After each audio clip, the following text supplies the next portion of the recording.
Greetings of the day, welcome to Law Unplugged. Law School offers us many opportunities to participate and organize many events. Have you ever thought about what goes into organize such high profile events? Managing people, monitoring finances, managing resources, everything, it is a difficult task. But if you enjoy a genuine tryst with all these things, managing people, managing the resources, and monitoring the entire event, then maybe doing an MBA might be a prospective career option for you. To clear all the doubts, here with us we have Miss Anushka Dhawan, who graduated from UPES Dehradun in 2019 and is set to pursue her MBA from XLRI Jamshedpur. She will talk about her journey in UPES Dehradun, how she managed high profile events for her university, and why she chose to do MBA after law school. Make sure you like and subscribe to Law Unplugged and share this to as many people as possible. For any feedback, please feel free to reach out to us on LinkedIn and YouTube. So without any further ado, let's jump right into the discussion. Hello everyone, welcome to Law Unplugged. Today we have Anushka Dhawan ma'am with us. She has done her graduation in law from UPES Dehradun and has recently secured an admission into an MBA program at SLRI Jamshedpur.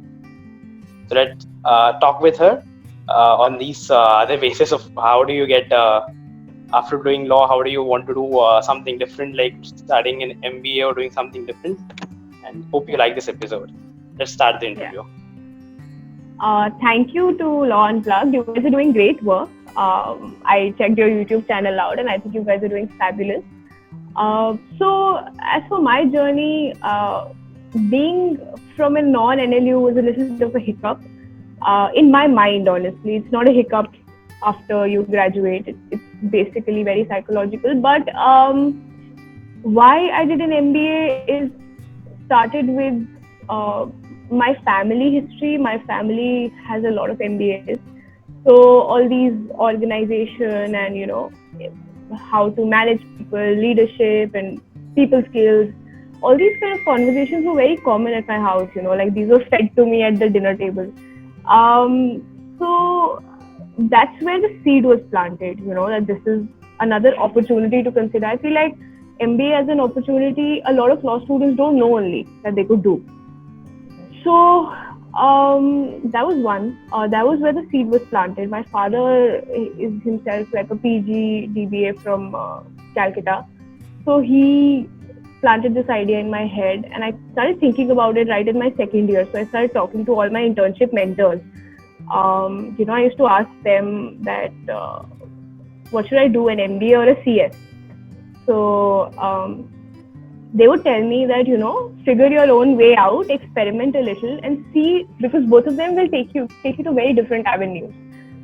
CS is going to help you stick only to law, but MBA is going to help you diversify your profile. So after exploring a little bit more, I found out that JD plus LLM is actually, JD plus MBA is actually a very, very highly coveted degree abroad, right? Which JD is basically like the highest degree in law, and plus an MBA is one of the toughest curriculums in mid-top schools and B schools. So that was my trajectory, like I did not have anybody I knew who was doing a law plus an MBA.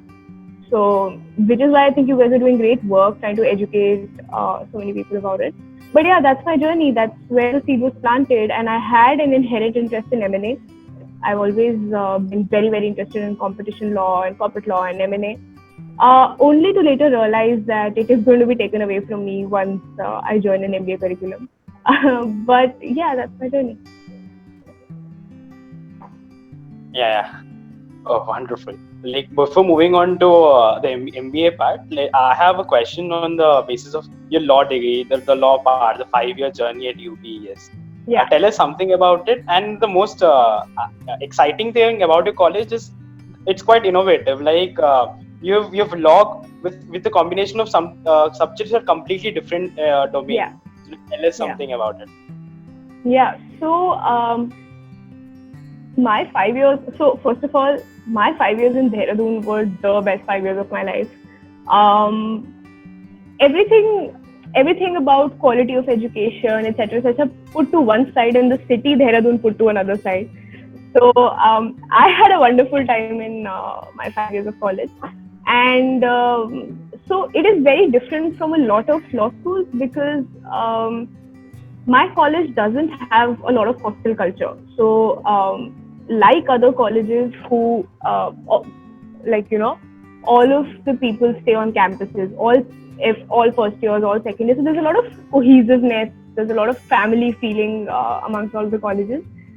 But we had to build all that staying outside the campus. Like, we had hostels outside the campus which are not college given. They were all private hostels and flats and apartments, etc. So that was one of the biggest hurdles for us initially. But I think that was one of the biggest reasons also why we could enjoy Dehradun a lot. And as for my college curriculum, we had a lot of different subjects. We used to have one economics subject every semester, and we were taught the same thing, like in every semester. All semesters we were taught the same kind of economics. Sometime there was maritime economics, sometime there was airport economics, and we studied aviation economics, these various things which you wouldn't have even heard of. And now that I come to think of it, they were actually really, really insightful in so many ways because not a lot of colleges teach aviation law, space law, and maritime law as specific subjects. So that was a big advantage. Plus, I specialized in energy law. So we've studied Electricity Act, etc., in a lot of depth. So I think that's a big differentiating factor. And while I am not pursuing energy law, I know all the counterparts, all the colleagues of mine who are pursuing energy law after specializing in it have an added advantage when it comes to hiring from ONGC or infrastructure firms, etc., because obviously you studied those subjects and tried to, grasp them properly. So they have an added advantage.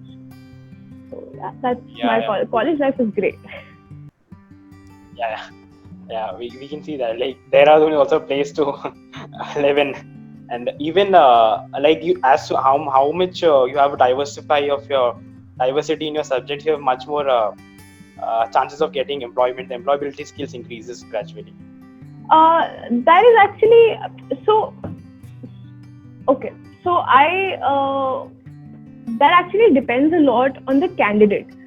I know people who haven't diversified and are sitting in much better places, and I know people who have diversified still struggling. It is very candidate centric. Like, if you know how to sell your skills, that's all that matters, according to me. Like, if you studied, so I might be making airport economics sound really, really rosy to you guys, but we had like just 2 classes airport economics. You know what I mean? Like, it's all about how you sell your candidature to other people, and not so much so about diversification that helps you in your employment. Right, ma'am. Just to add one point on that, see, me, who is a commercial law fanatic, so for that people, maritime economics, aviation economics, so those kind of subjects, are really what, commercial law fanatics like me are looking for, right? To look every field from the point of view, how it functions, the market, the demand, the supply, and which factors affect those. So I mean, it is really. And secondly, also, each and every law student, it is very important for him or her to market yourself. So that is where your marketing skills come into the picture. So I want to really ask you that. Not many people have known this choice of doing an MBA after LLB. So, as you mentioned earlier, leadership posts, managing people have been, points of your conversations during dinner. So, if you could explain more about that. Okay.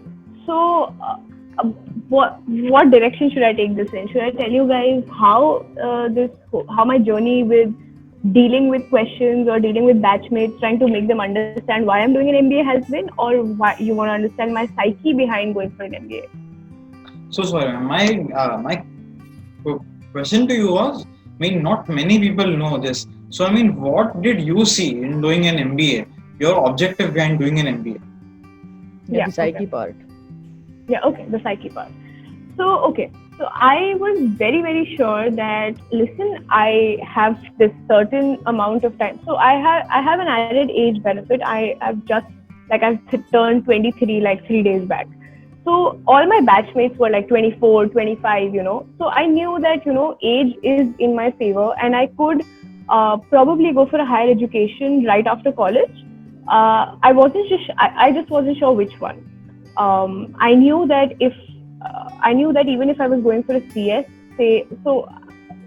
I've tried to put my hands in a lot of places, okay, which I think is very, very important if you really want to figure out what you want to do. I did my internships for starters, okay. When this idea was planted in my head, I did a lot of internships. I interned in companies, I interned in law firms, I interned in courts, and I realized that the kind of life that I'm looking at, okay, the kind of end goal that I have for my life is only attainable when I'm in a corporate setup, okay? And at this point, I'm not thinking about which laws interest me, okay? I'm only thinking about the kind of end goal, the kind of life I envision for myself after 5 years or 6 years or even 10 years for that matter. And I came to the realization that this is something that only a corporate setup is going to give me. And let me also tell you here that it's not a decision I took thinking, thinking in a room. It was a lot of conversations with a lot of people on LinkedIn, with a lot of family people, with a lot of contacts in general. So that's when I was sure in my third year that corporate is happening. I just don't know how, okay? So it needs to be a process, okay? It was a process for me also. I was sure corporate is happening. I just don't know how. I don't know whether it's legal corporate. I don't know if it's business corporate. I don't know what type of corporate it is, but corporate is happening. I was sure by then. After that, when I spoke to a couple of more people, I realized that, and at this point, I had already done my CS foundation, okay? I was a candidate for executive, and I was still thinking whether I should be continuing with my executive or not, and whether it would be an added benefit or not an added benefit when I go for my, MBA, or if I go for my MBA. So I'm weighing all these options in my fourth year, okay, third year, fourth year. And come fourth year beginning, fourth year mid, I had an opportunity to intern at LKS. I did not go for it because I realized that, listen, I'm not going to be going to a law firm, because I'm not going to be sitting for a placement. I'm definitely not going to be doing tax. So I really need to rethink what I'm doing, okay? And at this point, I'm looking at an LLM also. At this point, I'm looking at UPSC also. At this point, I'm looking at CS. At this point, I'm looking at CFA. And at this point, I'm also looking at an MBA, okay? So now,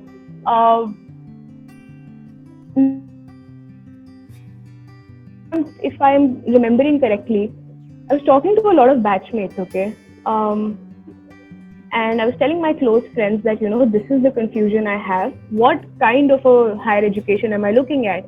Because if I'm looking at an LLM, I need to get going. I can't do an LLM if UPES is not exactly a tier 1 college, right? So I can't be doing my LLM from a tier 3 or a tier 4 because it's not going to get me anywhere. And that is when one of my very, very close friends who I'd worked with in a professional capacity told me that, listen, I have a lot of MBAs in my family, and one of them is from an Ahmedabad. And, I think you have the flair for an MBA candidate, okay?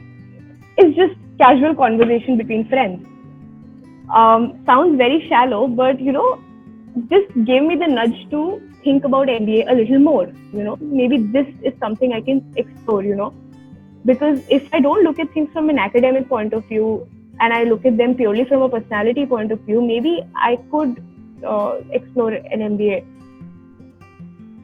That's when I started truly reading blogs and talking to people who had done a law plus MBA.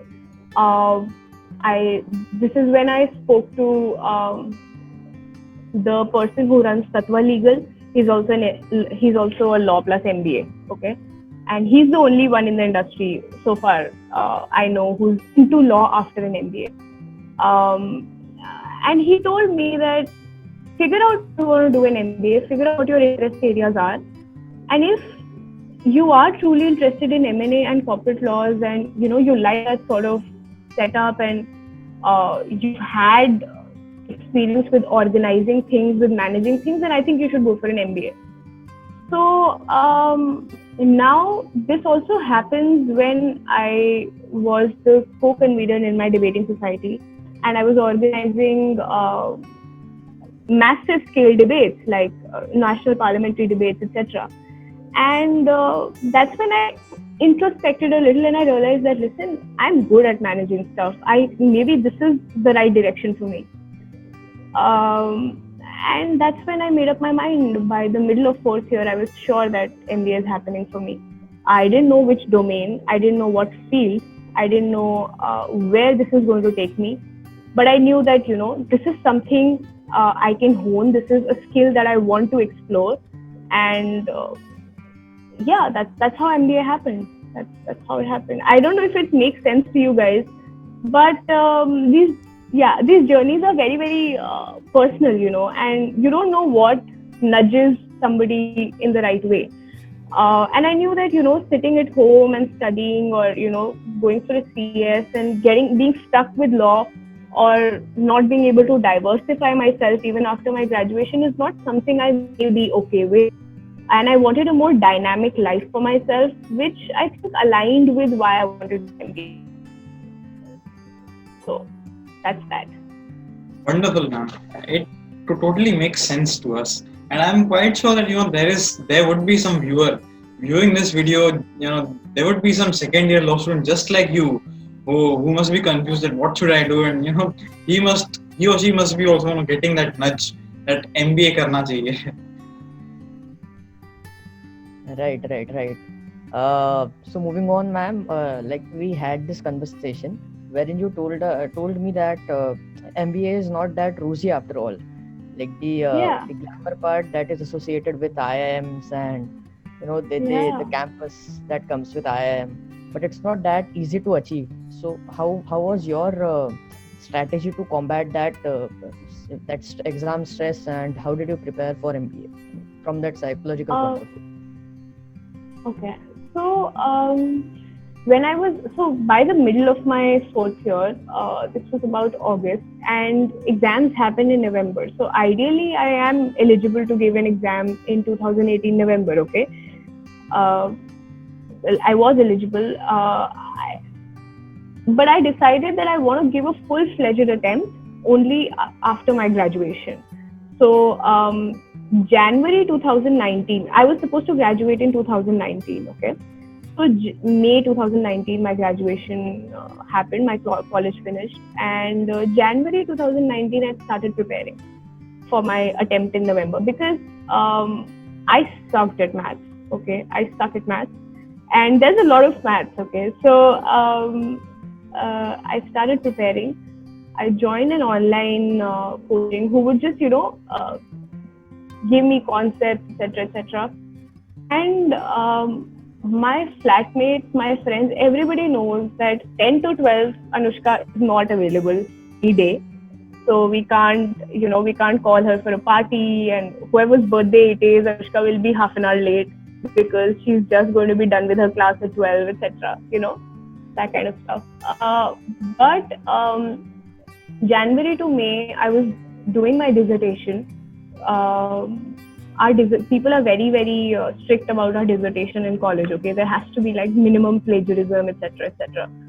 So dissertation was another stress that I was dealing with at that time, and trying to juggle my preparations, because I knew that, listen, MBA this year, if I don't get an MBA, I will have a gap year by next January. Usually the timeline ऐसा होता है कि you give your exams in November, November to January you're giving exams. Okay. After that, March, May your results start coming. Okay. And April, May you give your interviews, and June, May your college starts. This is the timeline. This is the usual timeline of MBA colleges. I knew that if I'm not successful in my exams this year, then January 2020 तक का time तो waste हो गया, right? So this was like a make or break time for me. So I have a habit of putting a lot of pressure on myself, and I did that. When college finished, May onwards, I had this whole workflow going. I was studying continuously, giving mocks, etc., etc. And I put a lot of pressure on myself, to be very honest with you guys. I was doing well in my mocks. I was doing well everywhere, but I did not do well in CAT because I put so much pressure on myself. I couldn't sleep the night before CAT, etc., etc. And the kind of person I am, it was very, very devastating for me to be sitting in a closed room for 6 months, just studying my ass off, you know. That was not healthy. That was not healthy for my mental health also. You know, and I think that eventually played out when I couldn't do well in CAT. And I was very, very devastated, guys, because I knew that this CAT had gone down the drain. On the D-Day, I could perform well. It was a stress situation. And what happened next is a lot of sad days, a lot of ice cream, a lot of, you know, a lot of binge eating bad days for like about 1 week or 10 days, because, you know, you'd put a lot of effort for 6 or 7 months into one single project, and you couldn't do that. I was completely devastated, but I had ZAT left. And ZAT is a major exam, okay? It is a gateway to SPGen, it is a gateway to XLR Jamshedpur, amongst the top colleges. And I was very, very sure that MBA, if I'm doing an MBA this year, it has to be from top 10 or it's not happening. Like, this was something that I had decided back in my 4th year, that if an MBA is happening, it has to happen from a top 10 or it is not happening this year. And I was not looking at colleges abroad because they require a level of work experience, etc. So 2 colleges out of the 10 available ones after my CAT mess up, okay, SPGen and XLJ.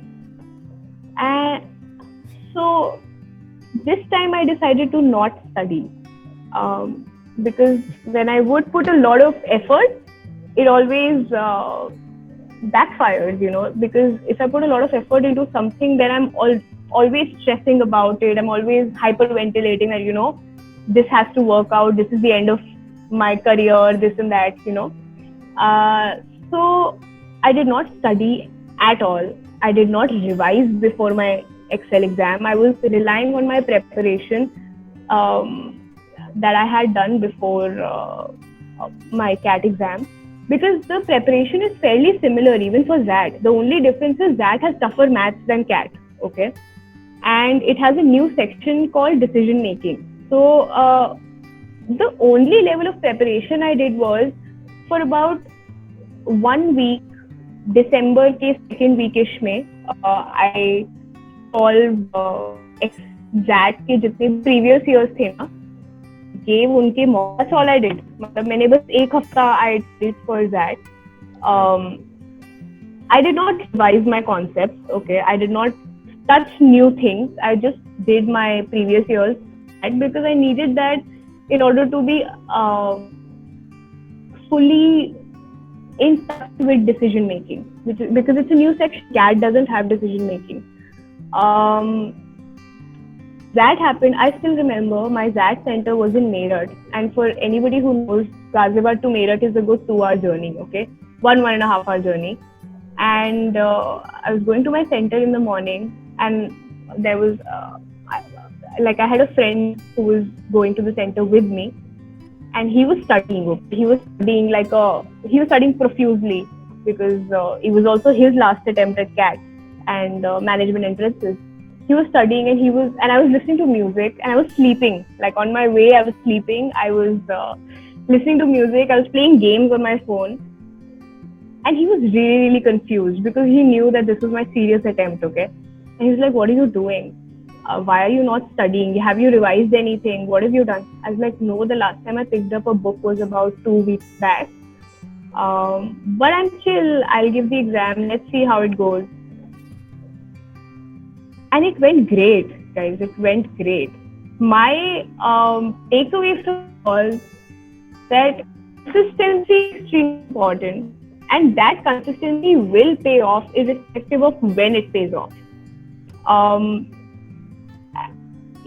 mean, that went well, and I didn't know what to expect. I was still very unsure about things, but I didn't know what to expect. So I started looking for jobs at this point, okay?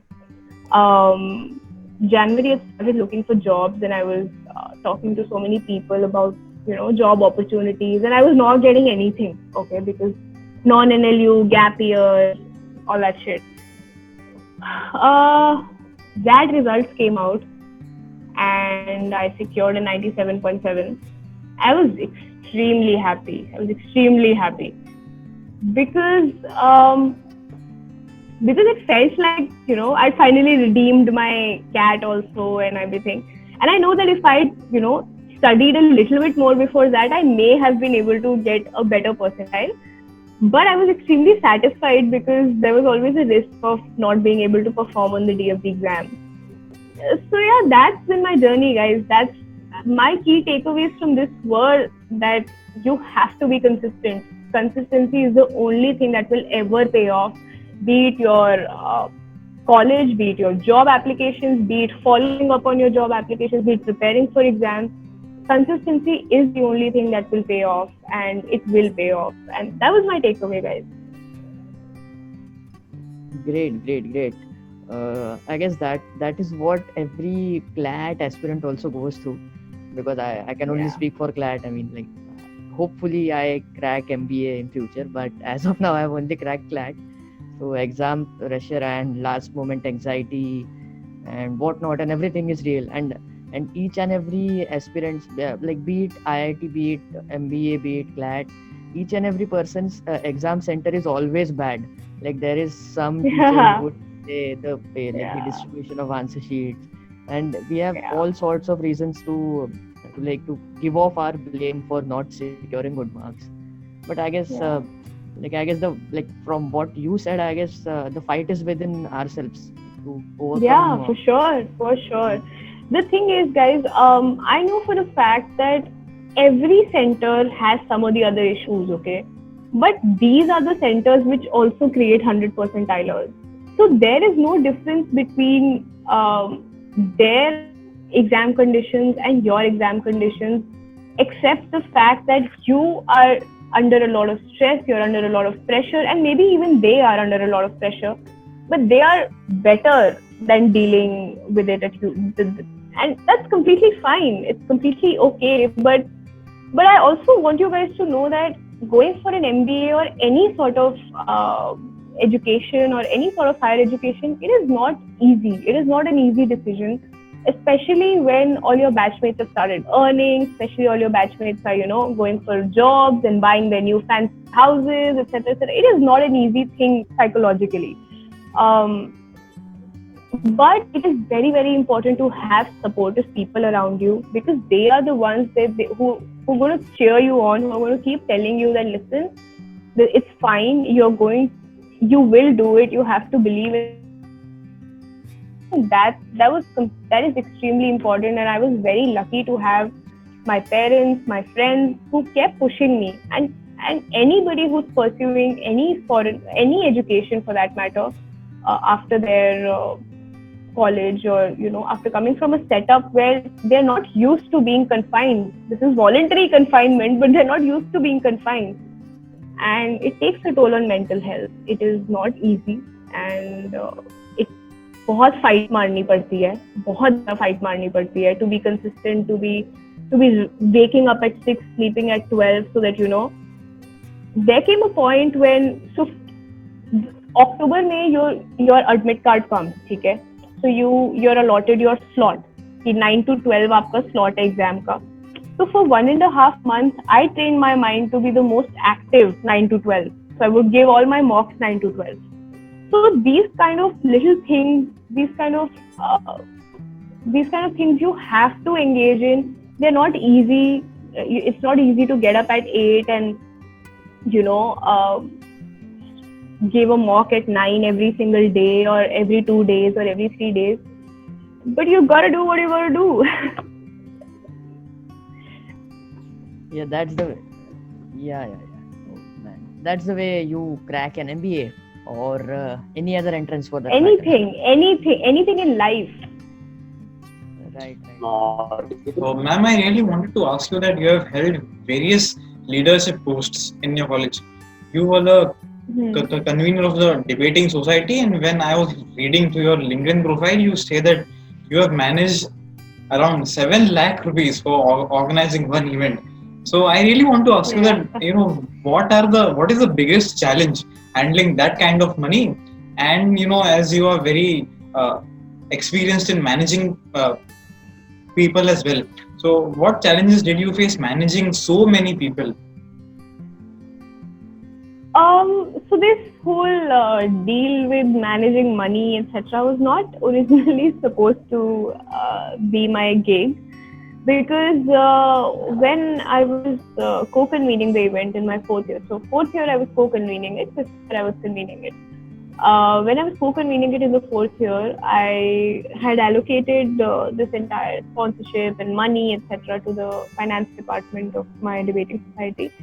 But I had a feeling, I'm a little bit of a micromanager. It's not a good thing, but I'm a little bit of a micromanager. So I was micromanaging a lot, because 7 lakhs is a lot of money for the college to be, giving us. And I, 1 month into giving the responsibility to my second, third, I felt like, I'm not able to sleep well at night knowing that somebody else is managing the money, because it is the biggest accountability factor. So my biggest issue was completely intrinsic, the fact that I was a true micromanager in all senses. And I took over the financing. I asked those guys to help with the account keeping, and I maintained a full meticulous Excel sheet of payments and payments from, payments with, and I involved my finance department in trying to, in helping me update that tabulation, etc. So my biggest challenge in that whole event was the fact that, sometimes it becomes a little bit difficult to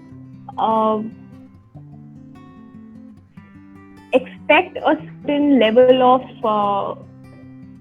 like everybody works in different ways, and if they have a very, very tedious and meticulous and, for the lack of a better word, obnoxious person who is trying to handle, it becomes a little difficult for people to catch up and keep on. So the coordination is a little bit difficult, but that's where you have to devise innovative ways and get everybody on the same level, train people. So for me, that was the biggest challenge, because I'm the biggest problem in all events because I'm the obnoxious one, with very fussy about perfect work and very, very fussy about perfect emails and perfect tabulation, etc. So that becomes a little bit difficult because everybody is not used to working that way, especially in colleges, right? Because nobody has to ensure all that in colleges. Unless they're in a work culture, they don't necessarily have to do this. So teaching work culture to people is a little bit difficult, but I think it works out in its own special way when, I think that's it. Moving ahead, another aspect that is very intriguing about you is that you are very sure of not very sure, but at least you are on the path of doing an MBA since your second year itself. So Yeah. like lot of students, at least in our university, are not sure at all, even after they enter into their fourth year, or say even in the final year, while they are choosing their honors subjects, and they only they go with the trial and error method, like I'm not good at this, so I'll not take this and all. So that is the method. Which So is completely fine, guys. I get that. I get your question, and this is a question I get a lot. But I really think that it is very important to everybody to have their own journey. Like, if I tell you that an MBA works for me, and it has great prospects for me because this is what I'm interested in, this is what my skills are, and HR is something I think would definitely complement my skill set, or my interests, or the fact that I'm going to be studying labor laws and I've always liked labor laws, that kind of stuff. So you have to ensure that your journey is very personal to you. If a trial and error works for you, then it works for you. If even by the fifth year you're not sure you want to do an MBA, that's fine. That's completely okay. Even if you're not sure after college, or after 1 year working, or 2 years you've been working and you're still not sure you want to do an MBA, that's also fine. The thing is, everybody needs to work their own way, very in a way that is very personal to them. So for you guys, for example, running this channel, talking to people from different arenas might be a nudge in your journeys as to what you want to do after 5 years. But knowing that you guys are only in the first year, you have a long way to go. If you make up your minds right now, it's great to be able, it's great to have an aim, honestly. Like, I know somebody who had, I was just reading today on LinkedIn, there's somebody from Amity Law School has gotten into Harvard, just gotten her acceptance from Harvard this year. She wrote that she was sure the moment she entered the moment she entered her law school, she was sure that she wanted to go for an LLM at Harvard. It's great to have an aim. It's amazing, honestly. But it is very important to have a journey. If I did not have that journey, I may not have been that dedicated in my academic approach to my exams, also for my management exams. So the drive and the motivation and the willingness to keep doing something, or the consistency, it all comes from your journey. And you can't force yourself into doing I tried a CS, okay, and it didn't work for me. I was so bored, like it did not work for me. And I tried I tried studying for CFA as well, and it didn't work for me. It is very important to put your hands in multiple places and see what works for you. Because you can't. Indian education system is very single-minded. Like, I was very lucky to have great teachers for company law and competition law, and maybe that's a reason why I still find myself very interested in these areas. But there's also a factor where I had great teachers for international law, but it didn't work for me. My point through this entire thing is simple. You need to have your own journey. It is very important to have your own journey. If somebody tells you that, an MBA is the right option for you, they're wrong when they say that. And I will go out on a limb to say it. But if somebody tells you that, an MBA is what you should do and you have an advantage as a lawyer, that's completely bullshit. What if an MBA doesn't work for you? What if you're not suitable for that fast-paced environment? What if you will excel at litigation? What if you enjoy the whole process of courts and appeals and all that stuff? So for me, it is very important that you guys have a journey, and do not believe me when I say that MBA is a good option, or MBA is great, or LLM is great, or CS is great, or UPSC is great. Become a government servant. Have your own journey. Give things a shot, and if trial and error works for you, great. If sitting in a room and thinking about it works for you, great. If talking to people on LinkedIn works for you, great. I've done all three. But figure it out yourself. You have to figure it out yourself and give yourself time, guys. You're just in the first year. And this goes out for everybody who's watching it. Experiment. You are given internships because you are expected to experiment with your internships in your at least your first and the second year, so that you understand that this is what this particular arena is offering me. This is what this particular arena is offering me. If I had friends in college whose parents were, big law firm guys, big law firm guys in CAM, SAM, all these places.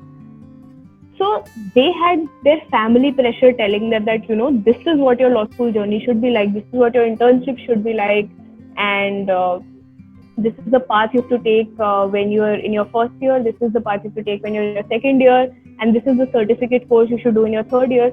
So they had no freedom of their own in deciding what career path they had to take. But if you guys don't have a family background in law, or if you don't have तुम्हारा पुराना law office घर का चलता आ रहा है जो, experiment with what works for you. You may like commercial laws right now, but you may not like it when you go for your internships. Maybe it's extremely boring for you. Maybe all they tell you is कि तुमको सिर्फ ये पता होना चाहिए कि NI Act कहाँ लगता है. You have to experiment. That's all I'm telling you. Do not believe anyone when they say that this is great for you. You figure out what's great for you. Right, ma'am. So one thing which I understand from this is, always experiment, never settle in one thing, especially when you're in your younger years in law school. Yeah, for sure. So, ma'am, with this, we end our second segment. Now we move forward with the third segment, which we call the... Oh, there's more! Yeah. This is actually the fun segment of the interview. It is kind of a rapid fire round. So, Hemant will take away from you. Over to you. Yeah. Welcome to the third segment. We call it on your fingertips. It's like a rapid fire round, and you should be precise and quick, super quick in answering him. So, are you ready? Okay. Any movie, any favorite movie character or web character you would love to be? Rory Gilmore.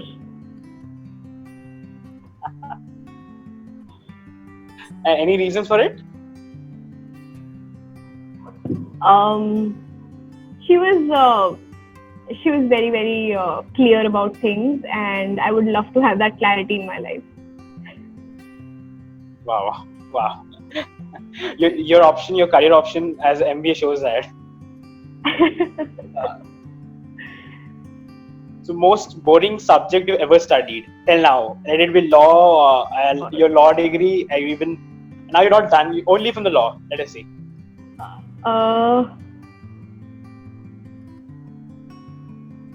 law degree was the most boring subject. The entire course is boring. I mean. Oh, upstream oil and gas. Oil and gas upstream. Wow. Upstream law. That's innovative, Oh my god, actually. it was so boring. They were so boring.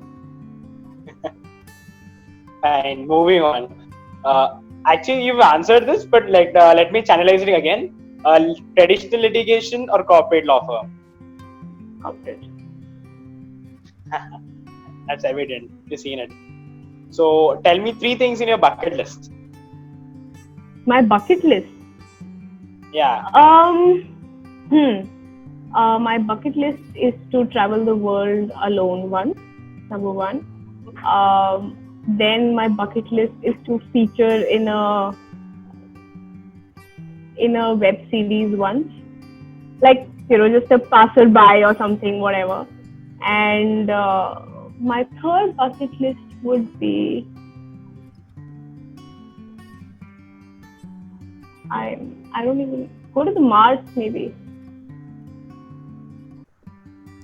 Quite innovative, actually. Elon Musk. So the last question. Yeah, Rajesh. If Elon Musk is by any chance watching this, you have a customer. Find me on LinkedIn, Elon Musk. Anushka Dhawan. Hope he watches this. Yeah. So the last question, if given, suppose you're practicing in law tomorrow, which field would you choose? Option A is constitution, option B is competition, option C is crime, and option 4 is yours. Anything. Competition. PNE competition equity. Sorry, I didn't get you. PNA? PNE, Am I audible? M&A, PNE, VC, M&A equity, that transaction based. Oh, okay. And competition, what is your main area of interest? I mean, is it, abuse of dominant and that thing, or, is it that 5 or 6, regulations and mergers and all that? These are dominance, dude. Can you have a high five? That and M&A also combination related everything. Not very enthusiastic about paperwork and red tapeism and regulations, but the conceptuality of competition is something that really appeals to me. Great. With this, we end this long and very fun, insightful, and interesting interview, wherein we have seen each and everything. We have seen you talking about your journey, and we have also seen our buddy Amay being very excited about which side you want to be on in the competition market. And we have also seen, we have also got some mental health tips to give a thought at, because that is, I guess nobody talks about. There is a lot of what you call a buff about working hard, but there is no advice given on why one should take chill days, or why one should let off the pressure for at least once while they are preparing for something really big in life. So I guess with that, it was very insightful and we loved it. We hope you did it in as much as we did. Of course, I had a lot of fun, guys. Thank you so much, and please remember to find your own journey. Don't listen to anybody. Don't listen to me. Don't listen to anybody. Just find your own journey.